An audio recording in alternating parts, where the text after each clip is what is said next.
The Baguio Country Club, the first and only 5-star mountain resort in the Philippines, is fully equipped and ready to welcome you back. The club has thoroughly worked on adapting to the new normal.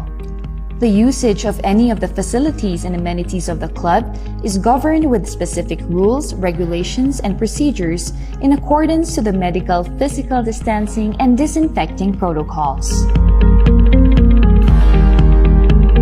And as you return back here to your second home and make new memories with us, we assure you that at the Baguio Country Club, you do not have to worry because we can assure you that the club continuously puts great importance to the health, safety, and wellness of its members, guests, and employees.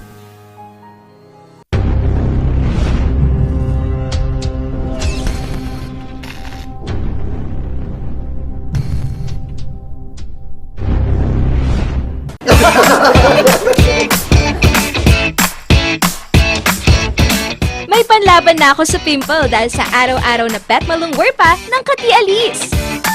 Say hi to a new confidence with Kati Alice. Hello, good morning, TJ Home Builders po. TJ Home Builders po? Yes po, sir. Sir, paano po umorder online ng mga hardware supplies? Yes po, sir. Madali lang naman pong mag-order through our Facebook page po. Punta lang po kayo sa facebook.com/tjhomebuilders at i-message nyo na lang po kami doon at meron lang pong sasagot sa inyo. So meron po tayong indoor, outdoor, tsaka meron din po tayong for kitchen, for bathroom, at mga lightings po. Sir, ang TJ Home Builders po ay isang tindahan na nag-o-offer po ng mga finishing material. Easy to install at mas makakatipid po sila ng oras at sa pera po nila. Mas concentrated po kami sa mga modern materials. TJ Home Builders! We turn houses into homes!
We need a doctor. Look at his face.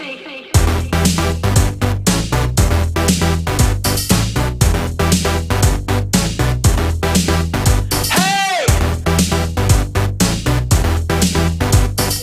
We need a doctor. Look at his face.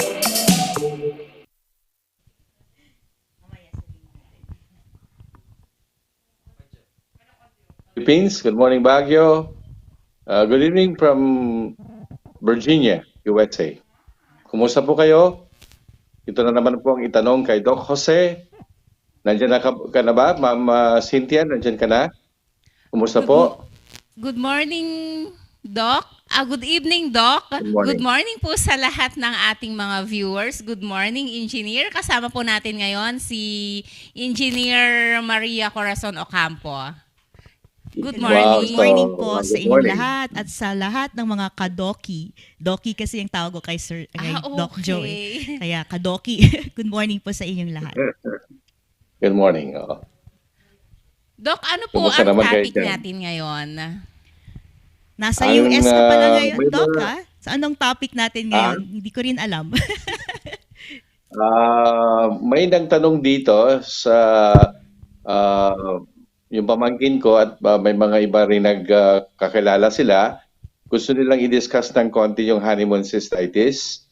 At since ayoko namang isang oras natin pag-usapan yon, pwede rin naman natin pag-usapan yung mga common gynecological conditions also, tulad ng vaginal discharge. So what are the causes of vaginal discharges? Vaginal bleeding na lang to be more specific, no? So, pwede rin naman nating sagutin ang mga tanong ng ating mga viewers, listeners, texters, sharers, commentors, yung mga nagko-comment sa FB. At kung may tanong si Engineer at saka si Ma'am Cynthia. Doc, So, yung mga question po nila, pwede po silang mag-comment sa ating FB Live. I-type lang po nila para makakita nila Regional News Group, RNG Luzon. At syempre, ang iyong FB account, pwede silang mag-ano doon. I-check nila para makita po nila at mapanood tayo. Okay, yan, tama yan, Ma'am Cynthia. Thank you for that. Thank you for sharing. Mga ka-Rangers, maghanda na kayo ng mga tanong nyo. Okay, so ang pinaka-main topic nga ay yung what are the causes of vaginal bleeding. Isa-isahin natin mamaya. Pero may lang na ako special na topic na sasagutin ay yung tinatawag na honeymoon cystitis, no? So, tinanong nila yon, bakit kaya common yon, na usually during honeymoon, kaya nga the word honeymoon, it's common to have a certain kind of urinary tract infection also. Kasi kaya palagi ang sinasabi ng mga doctors sa mga honeymooners before and after coitus, intercourse, they should empty their bladder or void or umihi para maiwasan. Kasi syempre yung act itself may mga urine stasis or yung mga opportunity for the bacteria to grow. Kasi syempre hindi ka makaihi because of the activity. So as a result, saka it's repeatedly done kasi honeymoon nga. So ang nangyayari, nagkakaroon sila ng infection. Pero cystitis kasi ang mas naapektuhan sa parte ng ating urinary tract ay yung bladder. Kasi ang other term for urinary bladder is cyst. Parang cystitis. Kaya cystitis, kasi alam naman natin na dati kong in-explain na yung itis means inflammation. So may mga tanong ba kayo related to this? Doc, May naisip ba kayo? yung nagkaka-infection lang ba ng ganyan is yung mga honeymooners or anong mga age bracket yung po pwedeng ma-infect ng ganyan na honeymoon cystitis or is it urinary tract Siyempre infection?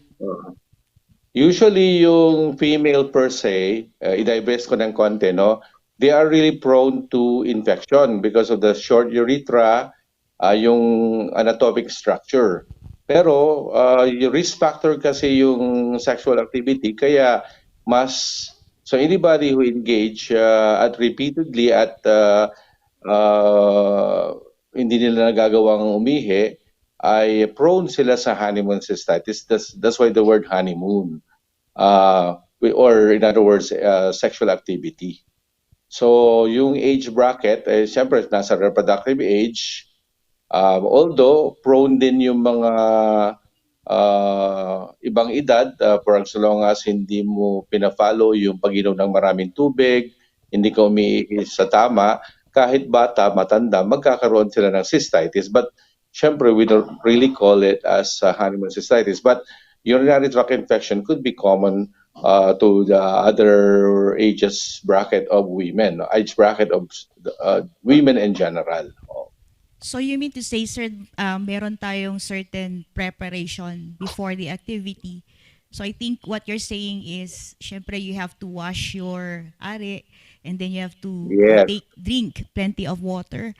And before doing it, yes, syempre kailangan correct. umihi ka. And I think you have to Mm, wash before and after also doing the activity. Hindi ko masabing activity correct. baka Oh, sexual you have to, intercourse. Ayan. you're specific. Yes. Yeah, tama.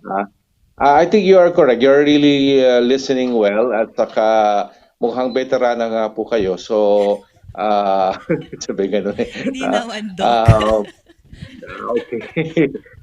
Ibig sabihin you're really listening to your doctor. Yun ang payo ng mga urologists na before the activity, yung sexual activity, you have to void or meaning empty your bladder, no? And after also, again, void para ma-flush out yung bacteria. Pero you are very correct in saying proper hygiene, proper genital hygiene, personal hygiene. If you, saka yung mga practices sa intercourse also, it must be clean always. Remember, the contamination would not only be coming from the genitalia, but also yung mga iba't ibang parts, other body parts. I hope you know what I'm saying if you use your imagination. Doc, factor din So, ba yung mga ginagawa sa, kunwari kami mga babae, we usually clean it very well. So over-cleaning it of that part is also a reason why nagkakaroon ng UTI sometimes ang mga babae. Yung over-cleaning po, pwede rin like kasi hanggang sa loob, pwede, ay linilinisan nila. yes, kasi di ba may tinatawag na normal flora at in fact yung mga may recurrent UTI o mahirap gamutin, ang approach na nga hindi na antibiotics alone, nagbibigay na nga ng probiotics kasi na-wash out mo rin yung normal flora, yung normal na lactobacilli that maintains your acidity of the environment. Kaya tuloy prone na kayo sa infection kasi ang infection is caused by the entering pathogens, lalo yung mga enteropathogens, we call it, yung mga E. coli na galing din lang naman sa dumi. Kasi yung proximity din ng area, yung urethra sa iba't ibang parte ng katawan, especially sa female, yung orifice, yung vaginal entry or introitus, at saka yung anus, no? At saka sa mga practices sa sexual activity, kung may mga wrong practices, syempre magkakaroon ng contamination or makakontaminate yung supposedly sterile area. Kasi did you know na ang urinary tract ng tao ay supposedly sterile? When I say sterile, walang bacteria diyan dapat, not even a normal flora. Pero may normal flora yung vagina, may normal flora yung anus. Pero once yung normal flora na yun o kaya ay pumunta na sa urethral region, magkaka-UTI na sila. Tapos aakyat, ano bang susunod sa urethra, ay yung urinary bladder, kaya magkakaroon sila ng cystitis or inflammation or tinatawag nating, to put it simply, lower urinary tract infection. Lower kako kasi meron yung upper. Halimbawa, yung pinaka-worst na type ng UTI ay yung pyelonephritis.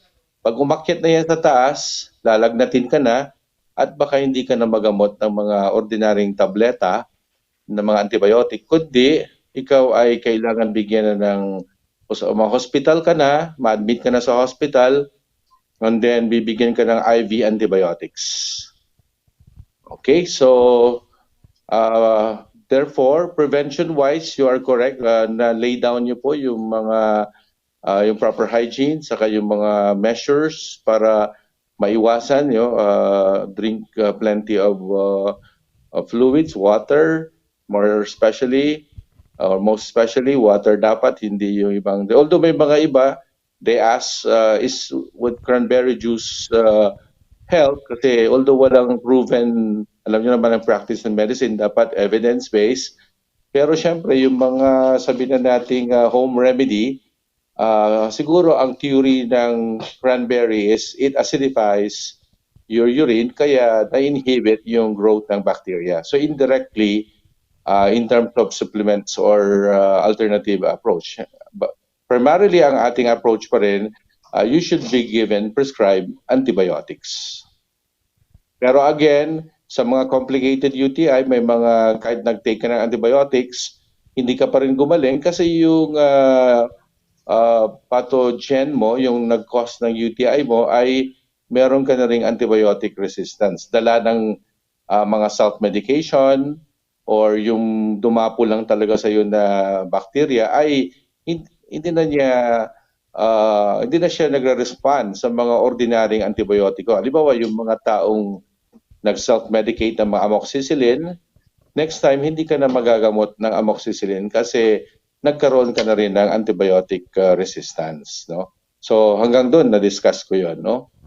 Are there questions so far sa Honeymoon Cystitis? Dahil kung wala, we Doc, can now proceed may to the question dito sa comment. At batiin ko lang din yung mga nanonood sa atin ngayon. Good morning, Sige po. Jomar El Estrera.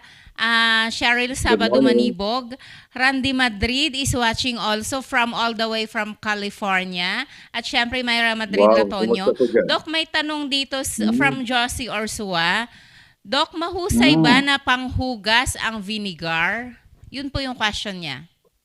Ang tanong, okay. Ang vinegar ay we recommend that actually kasi ang vaginal environment is supposed to be mga 3.2 ang pH. pH is a measure for acidity at ang vaginal environment para maprotektahan yung paligid-ligid, yung environment nga, dapat acidic ang pH.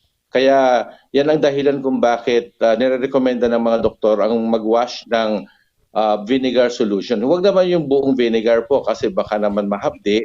Kasi we all know that vinegar Mga is adobo. acetic acid. Lagyan mo na lang ng bawang at paminta, toyo, adobo na, no? Actually, joke ko yun dati sa mga pasyente. Sige, mag-wash po kayo ng vinegar, dato puti, or yung mga Del Monte, may brand pa, no? Sige. I think there is a certain percentage, Doc, yung water, tsaka yung vinegar, tsaka warm dapat. Empirical lang, hindi naman talaga mini-measure kasi pagtuturuan mo yung mga pasyente ng masyadong strict na measurement, baka sabihin kasi nila na, ay, hindi ko kaya yan, wala kaming pang-measure. Halimbawa, yung isang tabo, sabi ko approximation lang, lagyan mo ng 2 kutsarita o kaya, kasi ang 2 kutsarita, 10 ml. Ang isang kutsara, 15 ml. So, enough na yon para ma-acidify mo yung vaginal environment mo. Kaya sa nagtanong po kay Miss Josie Orsua, tama po yung tanong nyo na yon. In fact, naalala natin yung mga, kumbaga recommended ng mga lola natin, yung mga parang naginamit din ng mga doktor. Kahit ang mga doktor, naniniwala rin sila sa mga ganon na rekomendasyon. No? Now, going back, kung tutusin ang vaginal environment under normal condition, yung Lactobacillus acidophilus, kaya nga acidophilus kasi siya nagproduce ng lactic acid. Kaya di ba may mga vaginal wash na lactoserum with lactic acid. See? Yeah, kaya yung lactoserum lactacid, parang gano'n di ba? So naalala ng mga tao, although hindi kasi talaga yan yung available sa market, no? Okay?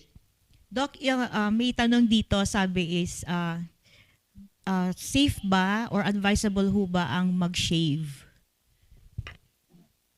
May mga nagsasabi na kasi nung unang panahon hindi ho talaga uso yung shaving, no?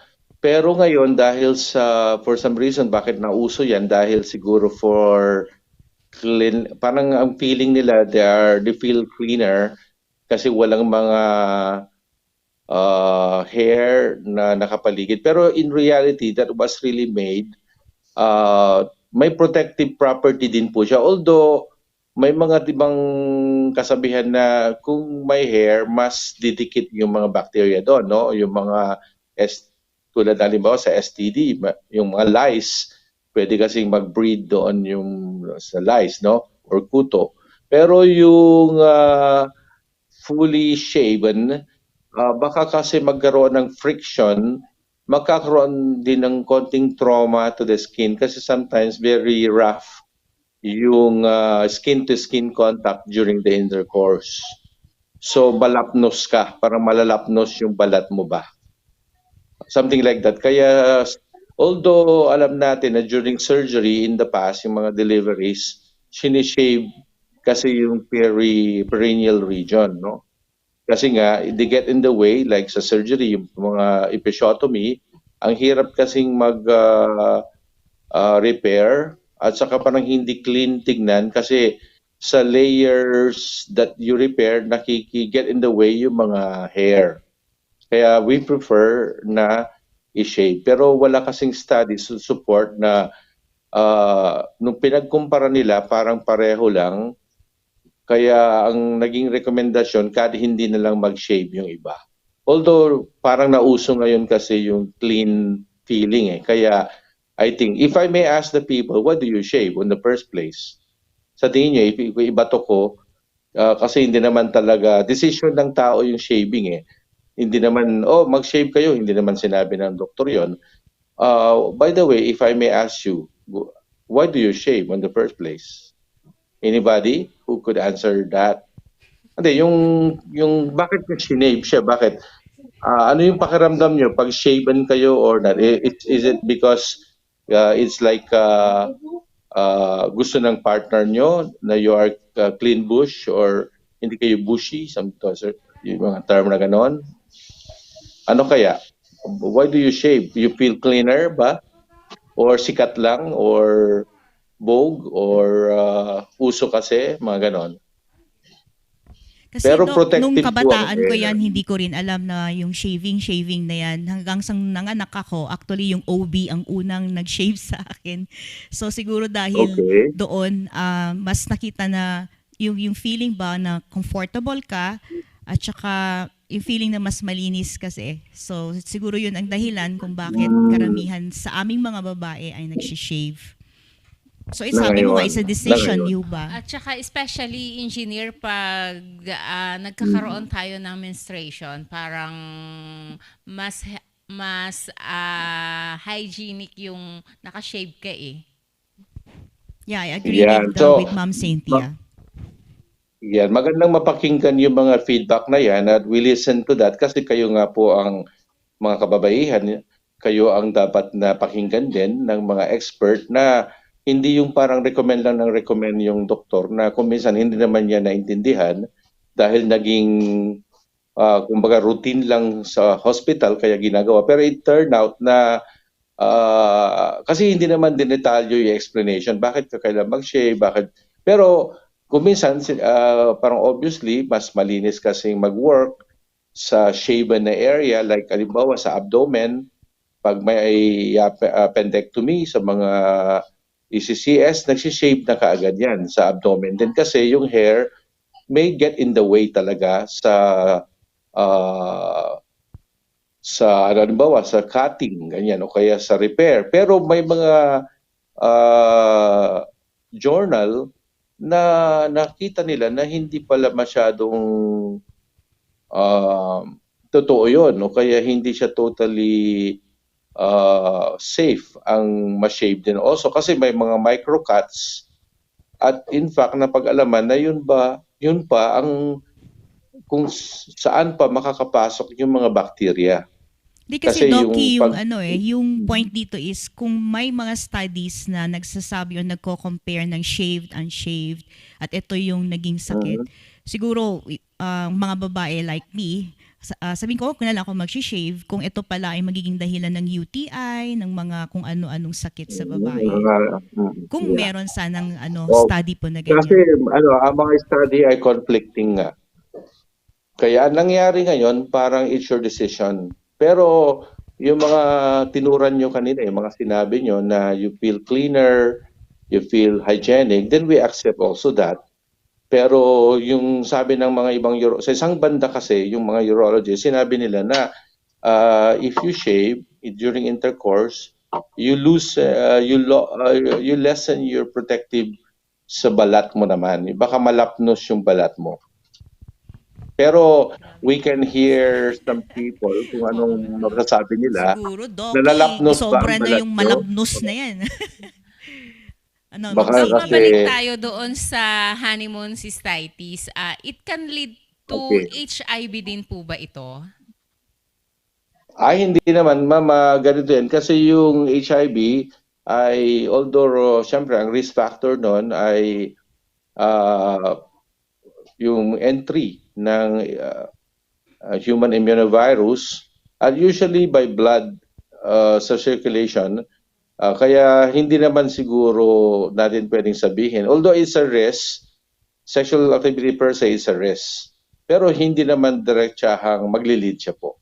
I think that's my direct answer to that question na wag naman, hindi baka naman matakot na yung mga tao na ayaw na nilang gawin yun. No? Especially kung malinis naman sila or may protection sila at hindi naman sila infected, then hindi naman mangyayari yun. Kasi in the first place, mag-HIV ka kung primarily kung carrier ka ng HIV or magkakaroon ka ng transmission ng HIV kung by blood ang route of entry.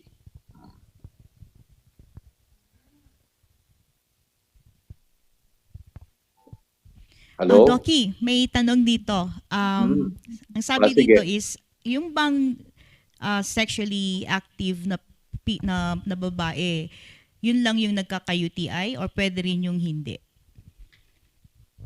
Pwede rin magka-UTI in general ang mga female. So, high risk lang talaga yung sexual activity is a risk factor. Pero nakakita na rin ako ng single and then nagkaroon siya ng UTI kasi dahil sa pagiging menopause, na lessen kasi yung defense ng area. And then, ang isa pang risk factor ng mga iba pang causes ng, halimbawa, yung yeast infection or yung short urethra per se. At saka, syempre, pwede rin may mga manual, mga manipulations o kaya yung mga foreign bodies o kaya yung mga, kung may mga ginagamit sila. Kasi when we say single, it doesn't mean you're not sexually active sa self-stimulation. So, kung may mga sex toys, pwede rin naman mag-cause yun ng mga UTI. Kung hindi sila malinis, hindi sila properly prepared. So, tama, yung tanong na yun is also a correct question or to be answered na hindi yung married lang ang nagkaka-UTI. Pwede rin yung single. Halimbawa, hindi siya pala inom, mainit ang paligid, and then pwedeng may opportunity, any opportunity for the bacteria to grow, like for example, you don't wee-wee, you don't urinate, magkaroon ng growth, bacterial growth, kasi magkakaroon ka ng urine stasis. Yung pag-stay ng urine doon, kasi di ba pinipigilan mo, hindi mo nilalabas, so ang tagal-tagal na yung ihi doon sa loob, yung mga maliit na bacteria na due to contamination, pumasok, yung attending infection, nag-ascend yun na ang opportunity para mag-grow, and then later on, may cystitis ka na. Kahit single ka. Doc, how So, true lesson na ang learned mga is- chichirya ay nagkukos din siya ng UTI? Ganito yan, indirectly, kasi ang mga chichirya, very rich, very salty, and then if you don't drink water, di syempre para indirectly, nakakoncentrate yung ihi mo, concentrated urine and non-acidic urine, prone to bacterial growth. Kasi kung more alkaline, kaya nga sexual intercourse per se is also going back in relation to the chichirya because the semen is alkaline. Ang chichirya, puno-puno ng salt. So yun yung relationship ng dalawa. Or correlation ng dalawa.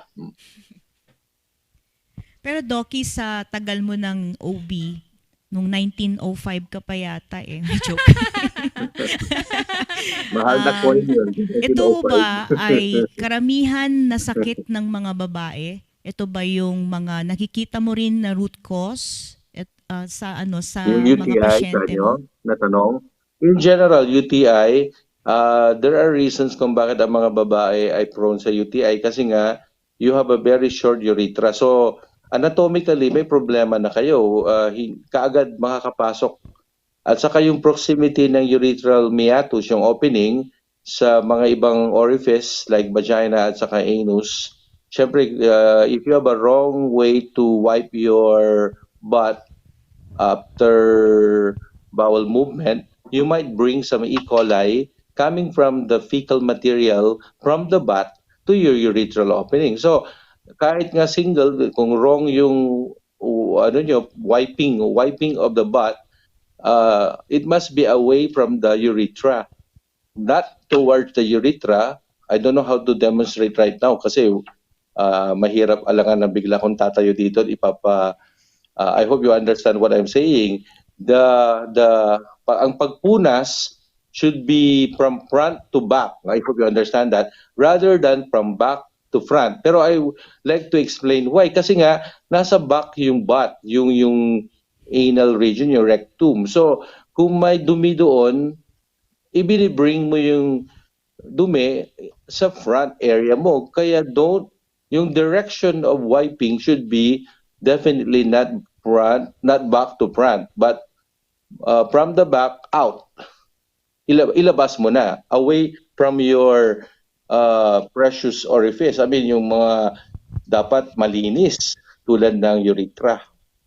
Yan, kasi otherwise prone ka sa UTI. No? Yeah, common siya kasi with the sexual activity partners na yung partners nila hindi masyadong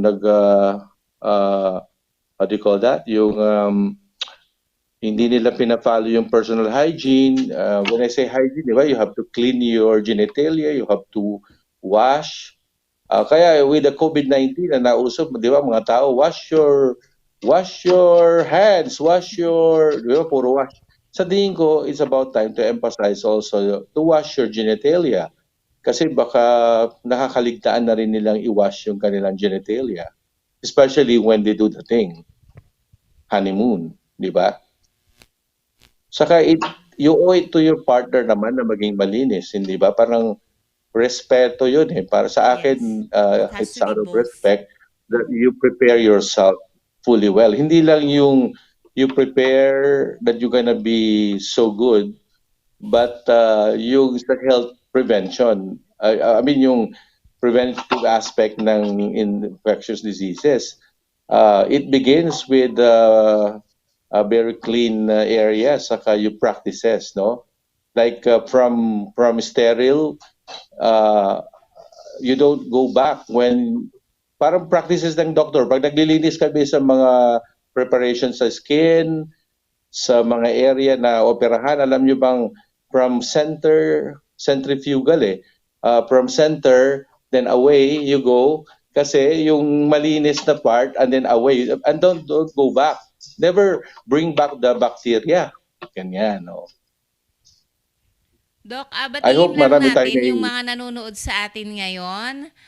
Siyempre, nandiyan Sige po. si Rain Bilingan Gayaw, live direct How from are you, US, Rain? Doc Jose Orsua. At siyempre, kay Ziverina Dizon, watching here again at Santa Rosa, Laguna. Enjoy akong nanonood po, sa iyo, Ate Doc Dave? Jose. At Oh, galing kay grabe, Rikentel Coroda, blessed morning Tuesday, Doc. God bless sa inyong lahat watching in Tokyo. At syempre, Wow, thank you, may Ate tanong Nene. dito from Josie Orsua. Pwede rin bang panghugas ang toothpaste, Doc? Dati naalala ko tuloy si Kapitan Peter Wasing kasi siya yung mga promotor dyan sa mga toothpaste na yan, yung toothpaste ng organo, di ba? Doc. Ma'am Cynthia, gawa na rin kayo ng toothpaste niyo sa Aldrich, ano? Bakit hindi? Kasi kung what's good for the mouth could be good also down there. Because you know why? In terms of histological makeup, ang mouth kasi at vagina, they have the same stratified squamous epithelium. Although, we know for a fact na ang toothpaste, paste siya para sa tooth nga kasi pang brush. Pero the walls of the mouth may come in contact with the toothpaste bubbles, di ba? Yung solution na nabubo because you gargle with water. Kaya in reality, yung walls ng mouth is a good example na what's good could be to the mouth could be also be good to the orifice down there. Kaya, why not as an alternative? Kasi mahilig naman tayo sa alternative. Saka analogy-wise, talaga namang yung mouth could also be your down there, the vaginal orifice. Kaya, what's good for the mouth may also be good to the vaginal cave. I mean, to the vaginal Ma'am introit. Cynthia, Not parang only the introit. nai-imagine ko na yung sarili kong pag ginawa ko yun, super lamig siguro doon. Kailangan magmumug. Paano kaya niya imumumug So yun? Ano? pagising Actually, yung engineer, mumumug part, magmumug ka, tapos pati na rin sa baba, imumug na rin siya. Aba, okay. Bumugin mo. Kasi alam mo yung mumug, sorry to interrupt, no? Yung mumug, yan yung douching. Pero hindi kasi pinapractice. If I may ask you ladies, do you douche? Doc, minsan ginawa ko yan, nagkaroon ako ng infection, kaya pinatigil sa akin ng OB ko noon. Kasi yung douching na may pressure, hindi na namin yan ini-encourage. Universally, ang mga gynecologists, hindi nila, kasi yung parang labatiba na may pressurize. Halimbawa, yan yung mga pinag-uusapan nga namin sa mga friends natin, nagawa ka ng Joe's douche bag, mga gano'n. Kasi yung biruan nga na douche, gano'n. Sa mga road trip natin, yung tawa ng tawa yung mga... Pero at one point, naisip ko na why not? Kasi parang very funny yung idea na I would be preparing a solution called Doc Joe's douche bag. Kasi pwede yun ready to, ano na yun parang bilhin mo lang sa pharmacy, ipasok mo yung nozzle sa yung introitus and then through the vaginal concavity or doon sa loob, and then i-push mo yung bottle na yon o kaya yung sachet na yon, and then pagluwa niya, nakasama na yung cleaning ng walls. Pero ang issue kasi, yung iba kasi pwedeng they would find their way towards the cervical orifice, yung pag-open yung cervix, and then papasok siya sa uterine cavity, and then papasok at lalabas sa may fallopian tubes, kasi open nga po yan, lalo yung mga open ang mga during the menses, open kasi yan, magkakaroon ng retrograde or ascension of the infective agents. Kaya diniscourage po ang douching. Yeah, personally rin po, I Usually don't sa labas recommend lang. for the girls. Yes po. Doc, may isang tanong dito. Kung kunwari lang daw po na go na yung couple, pero wala daw po silang way to wash, yung condom ba ay makakatulong just to prevent any, diseases or any, Of course. yung cause ng UTI?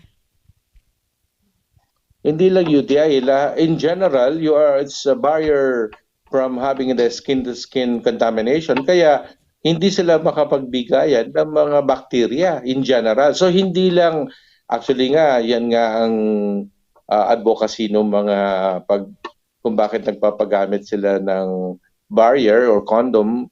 Kasi hindi lang, syempre, kung yung nagkukos nga ng UTI, hindi naman STD pathogen yung STD nga na protect yung pa kayang ordinaryong mga bacteria tulad ng E. coli, mga enteropathogens na galing sa feces. Kaya correct po, kung go na sila, then they can use a condom. There's such a thing as female condom also. There's such a thing as the original male condom. Although syempre mahirap isuot yung female condom. Medyo it takes a while. So hindi pwede sa go na go yon. Sabay ka na. Doc, yung po pwede lang po Okay. bang inumin dyan is antibiotic pag may UTI ka? Overall, syempre, yung prevention, sabi nga natin, tapos yung acidification of the urine, and then pag napatunayan sa laboratory, by the way, ang diagnosis hindi by hunch or by, as a doctor, we really go by laboratory examination. Urinalysis is the most basic way to prove that there are WBCs in the urine. or bacteria. Kung gusto mo ng definite, urine culture and sensitivity ka para i-colony count ka or bilangin yung mga bacteria, and then i-go against pa yung bacteria na yun sa mga tinatawag na antibiotic samples, or yung parang, what do you call it, nakalimutan ko bigla tuloy yung, hindi ko na ginagawa kasi hindi na ako practicing medtech. Pero in other words, yung culture and sensitivity, kasi may mga naalala ko na antibiotic disc, i-test yun para malaman kung which antibiotic. Kasi although sinasabi ko na ang sagot dyan ay yes, pero kailangan i-expound ko further kung paano yung mas best way to do these things, no? Professionally and more academically. And syempre, kahit na hindi siya practical, more expensive, kasi gagastos ka. Mas mahal kasi ang urine culture and sensitivity.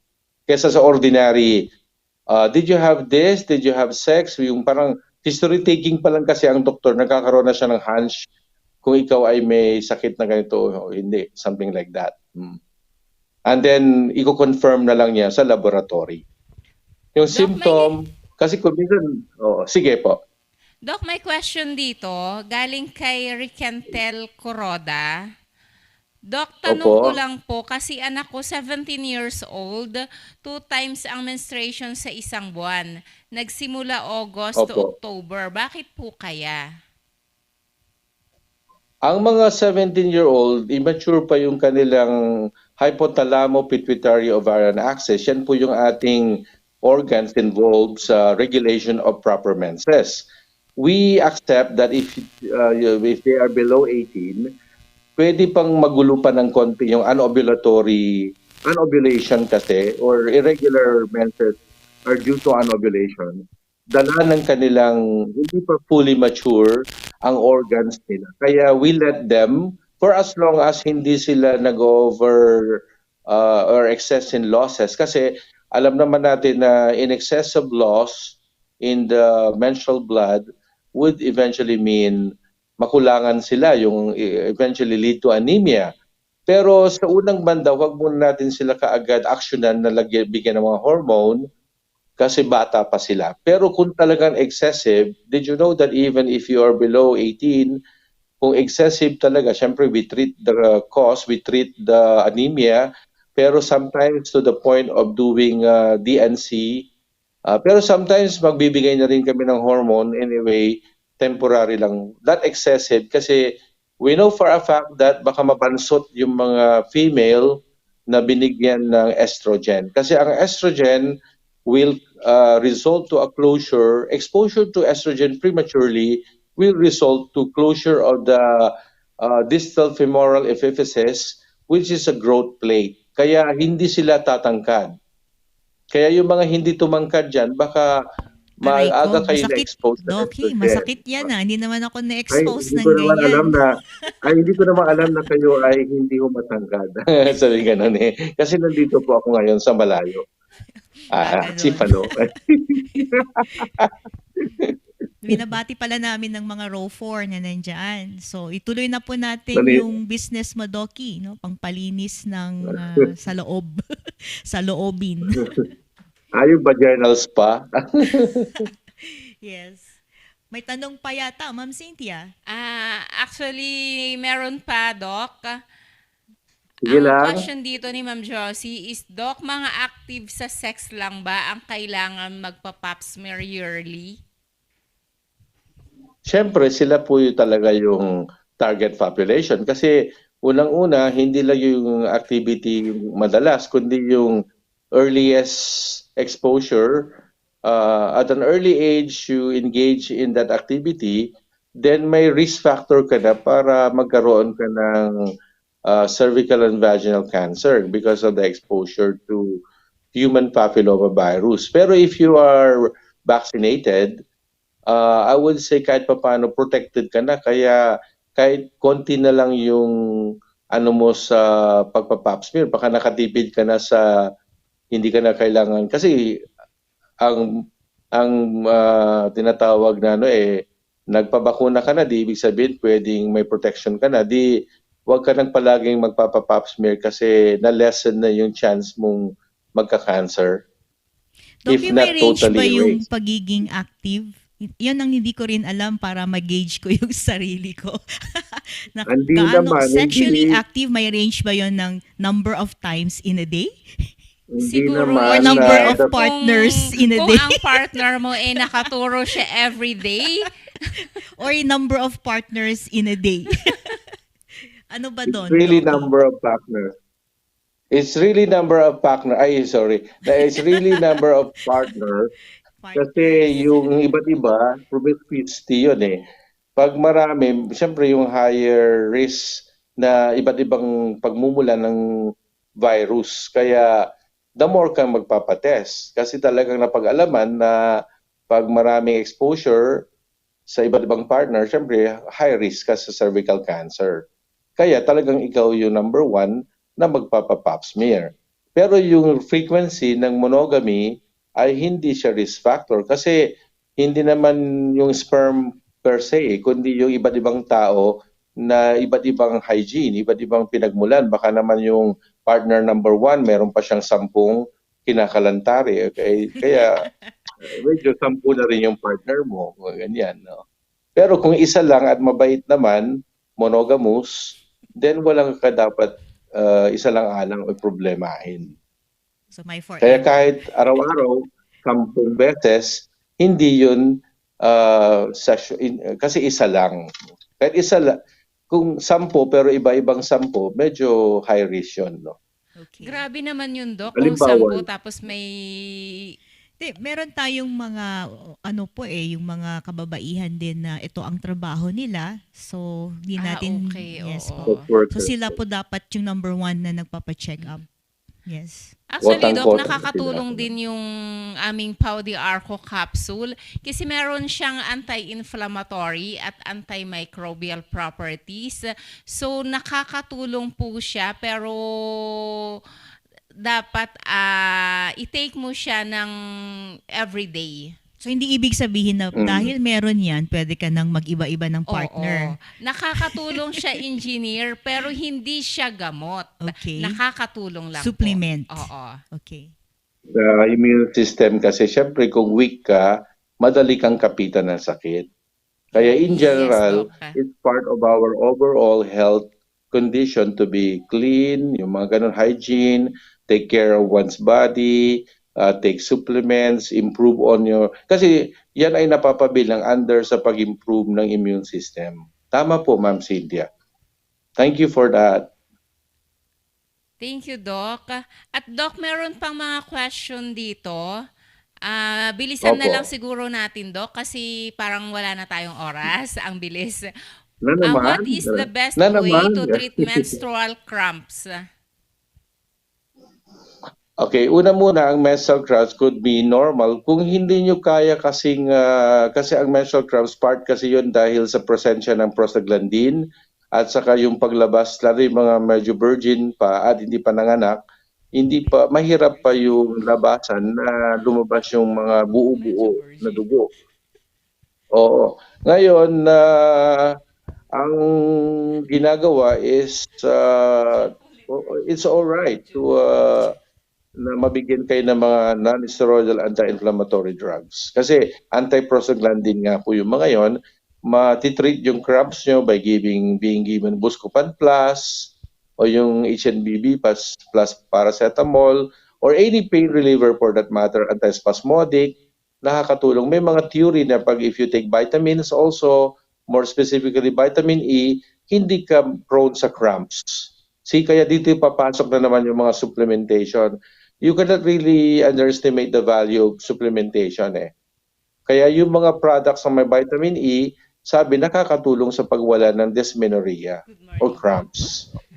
Doc, last question na po natin kasi nandito na si Kapuasing. Sige Doc, po. ito yung last question.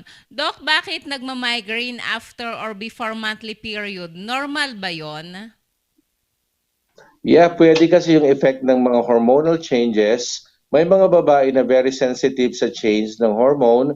Pag nag-shift na yung kanilang phase of cycle, nagbabago din yung mood nila And then to the point, nagbabago yung mood nila kasi ayun pala affected ng kanilang headache. Yung headache could be due to migraine, could be due to some parang hormonal changes talaga. At hindi natin ma-underestimate yan sa mga kababaihan. Kaya may mga iba, may PMS, premenstrual syndrome, o may mga syndrome, menstrual bulimia, during or even after, kasi pwedeng risk factor yung hormonal changes sa kanilang headache status or migraine status or attack, migraine attack. It's possible talaga. Pwede nilang paghandaan kung perennial, kung episodic, pwede nilang ayusin, i-modify yung kanilang mga paghahandaan by taking medications, taking supplements like that. Wala na tayong magagawa doon sa mood. Wala tayong magagawa doon sa change. Kasi kumbaga parang seasonal change yan eh. Season niya yan na pupunta na siya doon. Hindi mo naman pwedeng pigilan na magregla na sila. Alangan naman pigilin mo yung something natural. Di ba ho? Pero we understand na dala nung pagbabago ng mga hormones, kaya nagiging yun ang dahilan. Maraming intindihin salamat, at Doc. paghandaan. Doc, wala na tayong oras. Baka may sasabihin Wala na ka pa ba? or sa mga listeners natin at viewers. Okay, to all our listeners and viewers all over the world, parang nilahat na, no? Salamat that we have the opportunity still to do this program along with our dear partners, Engineer Cora, of course, our co-anchor, si Ma'am Cynthia Madrid, our sponsor for this program, Pau de Arco Aldrich, maker of Bioclone, Toro, at saka yung mga liniment na very nakakatulong talaga din sa mga alternative approach to pain. Thank you very Doc. much. Engineer, baka may sabihin ka pa? Yeah, thank you po for bringing me here again. And Doki, we miss you already. Basta, we will be here Wow. during your, yung pagdating mo. Sige. Nakaabang kami. Salamat You take good care of sa, yourself there.